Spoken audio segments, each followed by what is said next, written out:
এই সংস্কার প্রক্রিয়াটা পুরোপুরি হোমগ্রোন। এটা ইন্টারিম গভর্নমেন্ট আপনারা দেখেছেন, আমরা যথেষ্ট এখানে ট্রান্সপারেন্সি রাখছি।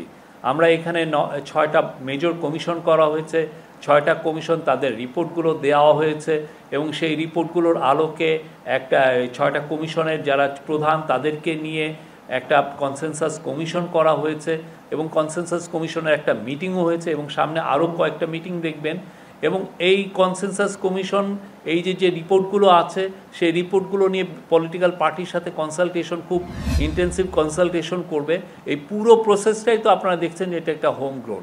তবে বিদেশি যারা আমাদের যারা ভালো পার্টনার আছেন, আমাদের ওয়েল উইশার আছেন, তারা আমাদেরকে তাদের সাপোর্টের কথা জানিয়েছেন যে তারা এটাকে ব্যাক করেন, তারা এটাকে সাপোর্ট করেন।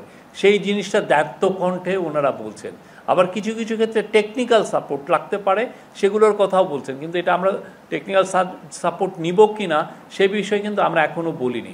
বাট এটা পুরোপুরি হোমগ্রোন একটা রিফর্ম এবং এইটা পুরোপুরি আমাদের মানুষের, আমাদের পলিটিক্যাল পার্টির সাথে কথা বলে আমাদের এক্সপার্ট দিয়ে এই রিপোর্টগুলো করানো হয়েছে।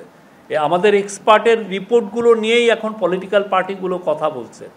পুরোপুরি এখানের মধ্যে কোনো, এবং এটা যথেষ্ট ওপেননেস এবং যথেষ্ট ট্রান্সপারেন্সি ছিল, এটা আপনারা দেখেছেন। তা আমরা আশা করছি সামনে এই পুরো প্রসেসটা পুরোপুরি হোমগ্রোন থাকবে।